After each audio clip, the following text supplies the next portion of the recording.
നമസ്കാരം. നിങ്ങളിതോ ആ പോസ്റ്റ് ഒന്ന് നോക്കിയേ. ദിലീപും നമ്മുടെ ലാൽ ജോസാറും ഒന്നിക്കുന്നു. പുതിയ സിനിമയുമായിട്ട് ഗഡീസ് വീണ്ടും വരുന്നു. ഞാൻ പറഞ്ഞു വന്നത്, ഈ ദിലീപേട്ടൻ്റെ ഏത് സിനിമ വരുന്നു എന്ന് പറഞ്ഞാലും നമ്മുടെ ഭാഗ്യമായി എന്തെങ്കിലും ഒരു പ്രശ്നമായിട്ട് വരാറുണ്ട്. എന്തെങ്കിലും ഒരു സംഗതിയായിട്ട് പെട്ടെന്ന് എത്താറുണ്ട്. മിനിമം മൂപ്പർക്ക് ഒരു മെഴുകുതിരെങ്കിലും കത്തിക്കണം.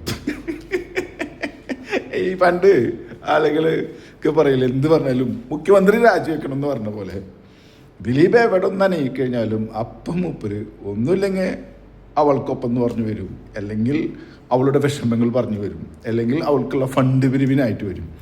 ഒന്നും പറ്റിയില്ലെങ്കിൽ മൂപ്പർക്ക് പറ്റിയ കുറേ അമ്മായിമാരുണ്ട്. അവരൊക്കെ കൊണ്ടുപോയിട്ട് ആ തൃശ്ശൂരോ അല്ലെങ്കിൽ നമ്മളെ കൊച്ചിയിലോ കൊണ്ടുപോയിട്ട് കുറേ മെഴുകുതിരി എത്തിപ്പിക്കും. ഇപ്രാവശ്യം എന്താണെന്നറിയില്ല, നമ്മുടെ അമ്മായിനെ കാണാനില്ല. നീ വല്ല മഞ്ഞപ്പിത്തൊക്കെ ആയിട്ട് കിടക്കണാവോ? അല്ല, ഈ ദിലീപിന് വേണ്ടിയുള്ള ഓട്ടമല്ലോ. വെള്ളം കുടിക്കാൻ പറഞ്ഞിട്ട് മഞ്ഞപ്പിത്തക്കാനും പിടിച്ചാണെന്നറിയില്ലല്ലോ. ഇനി മൂപ്പര് സ്റ്റെപ്പ് മാറ്റി കളിക്കണ്ട.